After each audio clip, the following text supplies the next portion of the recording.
All right, let's talk Cincinnati Bengals. Look, there's been a lot of news with Cincinnati this offseason, and we're going to be totally honest here. It hasn't been the best at times, especially when it comes to negotiations with a couple key guys on the defensive side of the ball. But lost in the noise is another rookie who's impressing everyone, and it looks like this young playmaker is going to have a massive impact day one for the Bengals. We're talking about a big time steal emerging at this point for Cincinnati.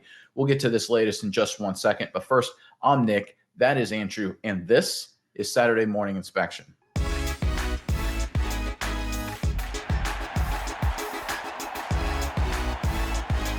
All right, we're going to put aside all the drama when it comes to the Cincinnati Bengals and the contract negotiations they have with a couple key guys on the defensive side of the football and focus, like I said in the opening there, on some positive aspects, especially when it comes to one rookie in particular, and that's running back Taj Brooks. Let's pull up the report here that will talk about some very interesting data on the other side. This report is courtesy of the Bengals Wire. Taj Brooks, Cincinnati's sixth-round pick out of Texas Tech, is starting to catch the eyes of onlookers before training camp this summer. For him to be there in the sixth round when we got him, we're really lucky that he fell to us at that point, Bengals head coach Zach Taylor told broadcaster Dan Hort. Again, Taj Brooks has done a great job through rookie mini camps and OTAs. He was a big value guy out of the draft. We talked about him at the time for the Cincinnati Bengals, and he has proven up to this point. Obviously, we haven't gotten training camp or preseason yet, like a really big-time steal for Cincinnati. What he's doing, impressing the coaching staff. A lot of great reports when it comes to Brooks out of the Bengals, what we've seen so far. And when you get into the data, I think this is going to be a guy that's going to have a huge impact for the Bengals. So let's pull up our first chart here to talk about the Bengals structure of their offensive line and their talent base. So we pulled up a bunch of guys here to just kind of evaluate their performance. And we're mixing match pro performance and college performance. So don't look at the raw numbers necessarily. We're looking at PFF grades, pass blocking versus run blocking. But I just want you to look at the difference between the two and which is the priority. So let's start with Amarius Mims. And for all of this, pass blocking is in blue, run blocking is in red. You can see Mims, higher blue than red, priority pass blocker. You can see Orlando Brown Jr., higher blue than red, priority pass blocker. Jalen Rivers and Dalen Fairchild, these are their two college numbers, right? So these are not NFL numbers, college numbers, but still higher blue than red. They were selected for their priority as pass protectors.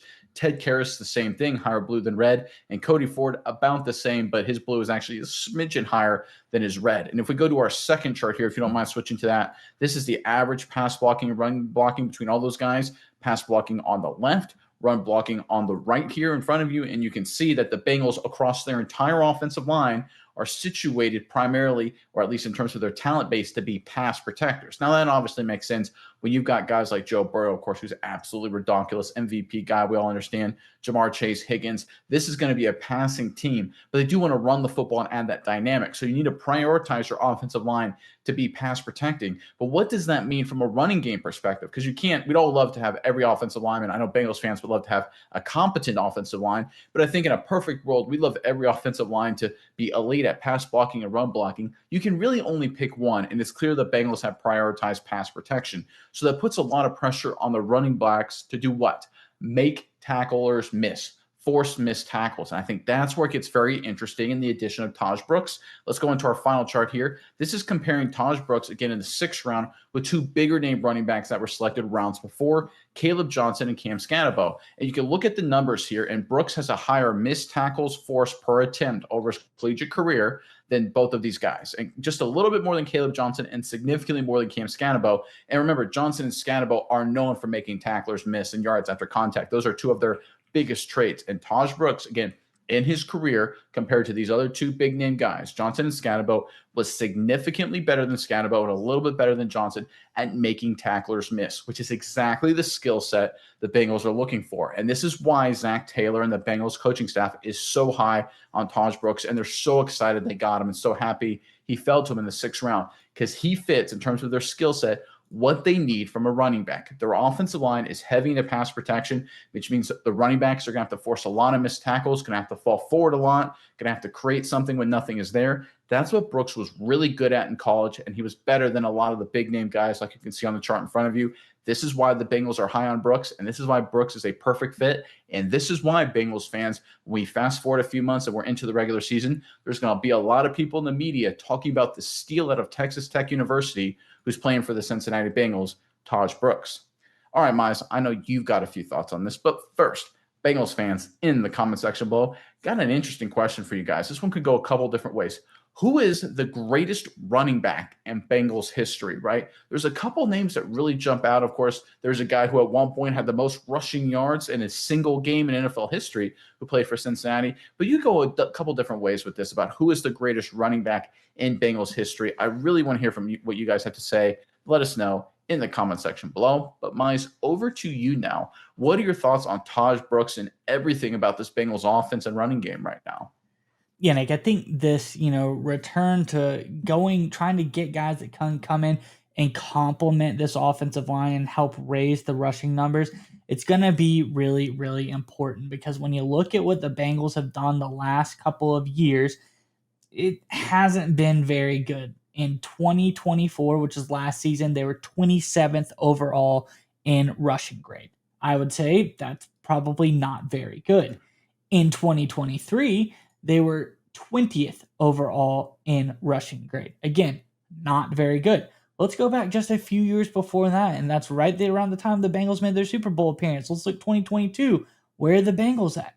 They're 10th overall in rushing grade. The year before that, 2021, they're 13th overall. So these guys all of a sudden fell 10 points plus in their rushing grades. And I think it has something to do with the offensive line. I think it's a lot to do with the offensive line. I think it's a lot to do with, running backs leaving the organization, Joe Mixon not being there. It's just there wasn't a focus on the rushing game. But now you got a guy like Taj Brooks coming here, the skill set that he has, missed tackles force. I think that's really great because this is a Bengals offensive line that I think is on the upturn. I think it is getting better. I do not think, like you said, it is elite quite yet. It is definitely someone, they are more passing game focused, but when you have the guys that they have, when you have Jamar Chase, when you have T. Higgins, when you have Joe Burrow, of course you're going to be more pass blocking focus. It just makes sense. But to have a guy that can come in and complement an offensive line like that, is really good at making people miss, really good in the aspect of this is a running back that can come out, have a little bit of wiggle, get a big gain, help the running game develop.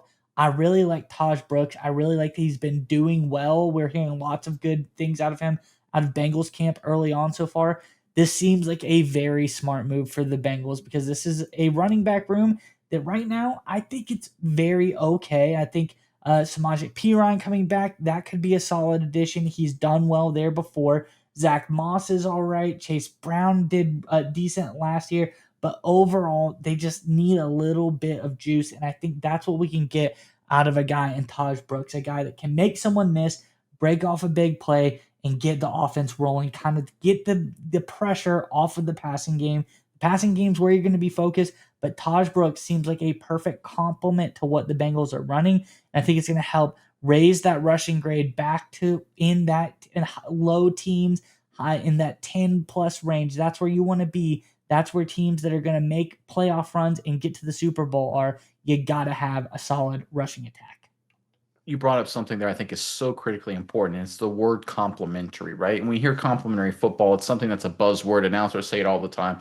And usually it has to go with, hey, your defense forces a turnover, you got to turn that into a touchdown, right? Or your defense makes a fourth down stop, you got to have a long drive. Or your offense has a long drive, your defense forces a 3-and-out, give it back to your offense, right? That's normally how, when we hear the phrase complementary football, that's usually what people are referring to.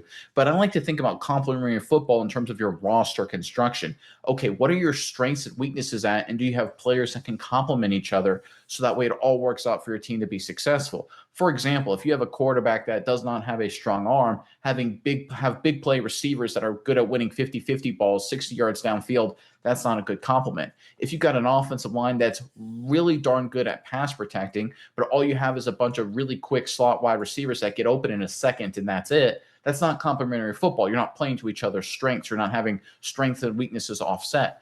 This is what the Bengals have done here with Taj Brooks in terms of his strength forcing missed tackles. In fact, he actually led the country in missed tackles forced in 2023 at Texas Tech. His strength is taking advantages of a weaker offensive line and basically creating something out of nothing a lot. He did that throughout his career in college. That's exactly what the Bengals need because they've clearly emphasized with their additions and their draft picks about having an offensive line that's heavily leaned toward pass protection, right? That's very clear. We showed the numbers. They want their O-line to be primarily first, pass blockers. Run blockers clearly second. Means running backs got to force missed tackles, and that's again exactly what Brooks showed through his collegiate career. We brought up the data earlier. So when you have this complementary roster setup, you can have situations where you have a running back who, even though he's a 6th-round guy and he does have his own flaws, he can be really productive and really successful because you got an offense that's structured to play to what he's good at. And the same thing with a lot of these young offensive linemen and these veteran offensive linemen.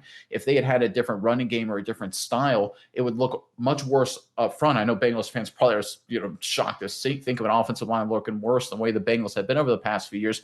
But there is a chance, right? If you were a pass protecting offensive line and you were primarily downhill run game focused with a guy that couldn't miss tackles, it would look even worse. So having the roster structured in such a way that weaknesses and strengths play to each other and offset and allow your team to do what it wants to do primarily, which of course is to be a passing football team with Burrow, Chase, Higgins, that entire crew, is a key to success that a lot of teams overlook. And now we know the Bengals have the drama and they've got issues and a lot of concerns and red flags. And we don't have to go into that because everyone's talking about that ad nauseum this offseason. But I think when you look under the hood and get away from the headlines and actually look at a lot of the core moves they've made and the way they've situated the roster, at least on offense, they've done a really nice job. And I think going into the 2025 training camp, preseason, and regular season, this Bengals team, at least on that side of the football, is looking the best they've been since they were making that Super Bowl run.